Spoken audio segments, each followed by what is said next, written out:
সাইয়েদনা ইব্রাহিম আলাইহিস সালাম তিনি মূর্তিগুলোকে চূর্ণ বিচূর্ণ করে দিলেন, সব মূর্তিগুলোকে তিনি ভেঙে ফেললেন। একটা মাত্র বড় মূর্তি যেটা প্রধান, এটাকে তিনি রেখে দিলেন এবং এর কাঁধের মধ্যে কুড়ালটাকে রেখে দিলেন। অতঃপর যখন লোকজন আসলে তারা দেখতেছে তাদের মূর্তিগুলো যা আছে সবগুলো ভেঙে চুরমার, একটা মূর্তিও নাই। তারা বলতেছে মান ফাআলা হাযা বিআলিহাতিনা, আমাদের এই প্রভুদেরকে, আমাদের এই উপাস্যদেরকে, আমাদের খোদাদেরকে এই অবস্থা কে করলো, কে এইরকম আমাদের খোদার সাথে করলো? কয়েকজন বলতেছে আমরা ইব্রাহিম নামে একজন যুবকের কথা শুনছি, সে আমাদের মূর্তির সমালোচনা করে। قالوا سمعنا فتى يذكركم يقال له إبراهيم, আমরা শুনেছি ইব্রাহিম নামে একজন যুবক আছে যে আমাদের এই মূর্তিগুলোর সমালোচনা করে, যে আমাদের খোদাদের সমালোচনা করে। মনে হয় সেই ভাঙছে, সেই মনে হয় এই কাজটা করছে। ইব্রাহিম আলাইহিস সালামকে ডাকা হলো, বলা হলো আনতা ফালতা হাযা বিআলিহাতিনা, তুমি কি এই কাজ করছো?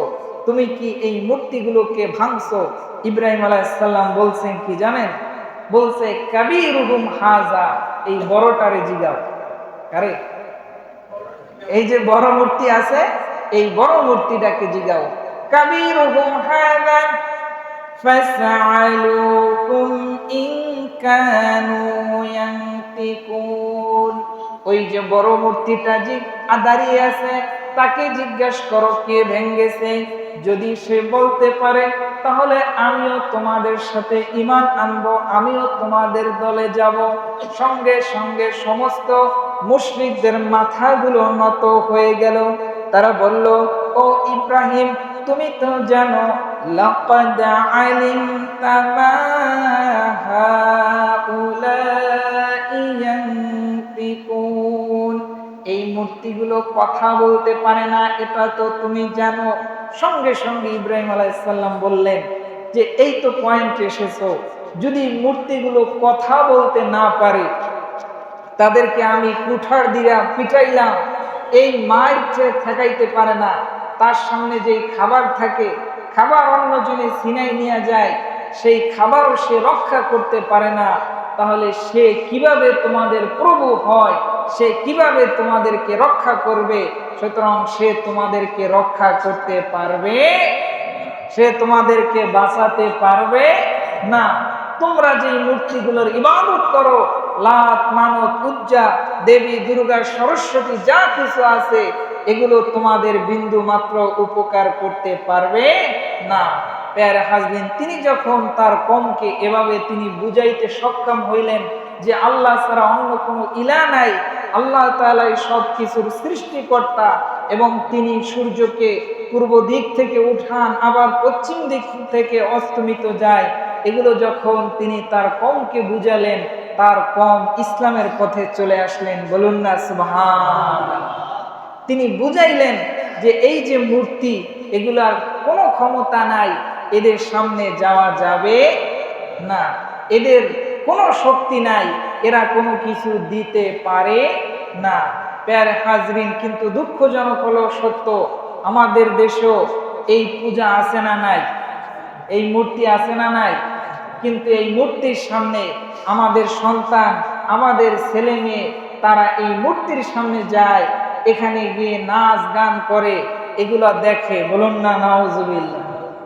ইব্রাহিম আলাইহিস সালাম তিনি মূর্তিগুলোকে ভাঙছেন, কি করছেন?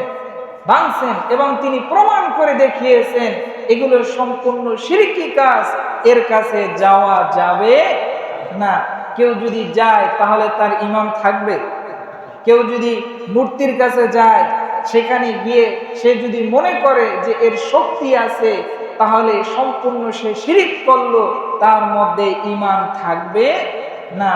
কিন্তু দুঃখজনক হলো সত্য, আমাদের দেশে এমনও লোক আছে এই পূজা মণ্ডপে গিয়ে মূর্তির সামনে গিয়ে গীতা পাঠ করে। নাউজুবিল্লাহ করবেন না, এ কিন্তু আবার মুসলমান। কি দাবি করে? মুসলমান, অথচ সে সেখানে গিয়ে গীতা পাঠ করে, এমনকি টাকা দান করে, বলে আপনাদের জন্য এই কিছু হাদিয়া আনলাম, বলুন না নাউজুবিল্লাহ। সম্মানিত সুধী, স্পষ্ট ফতোয়া, কেউ যদি শিরকি কাজে কাউকে সাহায্য করে, তার মানে সেটাকে সাহায্য করার উদ্দেশ্যই হলো সেটাকে সে সাপোর্ট করা, সেটাকে মানা, ঠিক কিনা বলেন? আপনি যে এই মসজিদে দান সৎকার করলেন, সাহায্য সহযোগিতা করলেন, এর মানে কি? আপনি এটাকে মহব্বত করেন, ভালোবাসেন, এই কারণেই তো আপনি আল্লাহর রাস্তায় দান করছেন, ঠিক কিনা বলেন? সুতরাং কেউ যদি সেই মূর্তির কাছে দান করে, সেটা সম্পূর্ণ নাজায়েজ, সম্পূর্ণ হারাম, এতে ঈমান থাকবে।